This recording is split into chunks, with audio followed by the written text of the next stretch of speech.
ఈ అంశం మీద మీరు ఒక్కటి దయచేసి మేము మీడియాను కూడా ఈ విషయంలో మీరు ఏమనుకున్నా సరే మీరు కూడా కళ్ళు చెవులు ముక్కు అన్నీ మూసుకున్నారు 4 రోజులు. అసలు ఒక స్క్రోలింగ్ కూడా వేయలేదు మీడియా. సిగ్గుపడాలి తెలుగు మీడియా.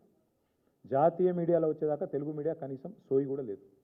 ఇంత సీరియస్ వైఖరి మీద, ఇంత సీరియస్ విషయం మీద అసలు ముఖ్యమంత్రి, కేంద్ర మంత్రి తోడు దొంగల మాదిరిగా ఇద్దరు తోడు దొంగలే.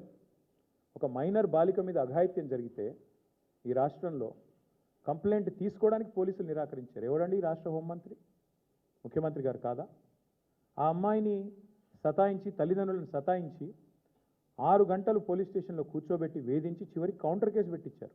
ఎవరు పెట్టించారండి ఈ రాష్ట్రంలో? వాస్తవం ఏంటి అసలు?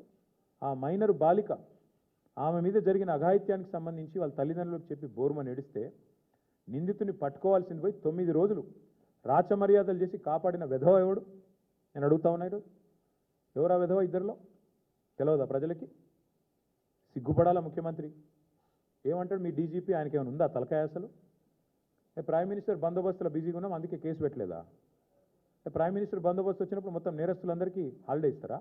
3 రోజులుగా సంపుకొండ్ర పోయి అని చెప్పి మొత్తం రేవంత్ రెడ్డి గారు చెంచల్ కూడా బ్యాచ్మేట్స్ అందరికీ చెలరేగమని చెప్తారా? ఏం చెప్తున్నావు నాకు అర్థం కాదు. సిగ్గుందా అసలు ప్రభుత్వానికి? మేము 10 రోజులు మౌనంగా ఉన్నాం. ఎక్కడ ఒక అమ్మాయి విషయం కదా, సెన్సిటివ్ విషయం కదా అని మౌనంగా ఉన్నాం. ఇవాళ ముఖ్యమంత్రి మాట్లాడిన మాటలతో నోరు విప్పక తప్పని పరిస్థితిలో నేను మాట్లాడుతూ ఉన్నా. అసలు మెదడు ఉందా ఆయనకి? లేదా వడదెబ్బకి ఏమైనా చిన్న మెదడు కూడా చితికిపోయిందా? ఏం మాట్లాడుతున్నాడు ఆయన? నాకు అర్థం కాదు. ఏదో మా బావమ్మరి దీంట్లో ఏదో దొరికినాయి అంటాడు. పెట్టు కేసు. ఎవడొద్దన్నాడు ఆయన నిన్ను? ఏం దొరికినాయి? నీ ఎక్సైజ్ సూపరింటెండెంట్ చెప్పింది కదా, అందులో ఏం దొరకలే, ఏం లేదురా నాయన. నువ్వేమైనా ప్లాంట్ చేయబోయినట్టున్నావు. మీ వాళ్ళకి చెప్పేది ఆడ ఇరికీమని చెప్పినట్టున్నావు. అది ఇరికేయలేకపోయినా నేనేం చేస్తా దానికి? నేనేమంటున్నా అంటే ఇంత చిల్లర రాజకీయం మంచి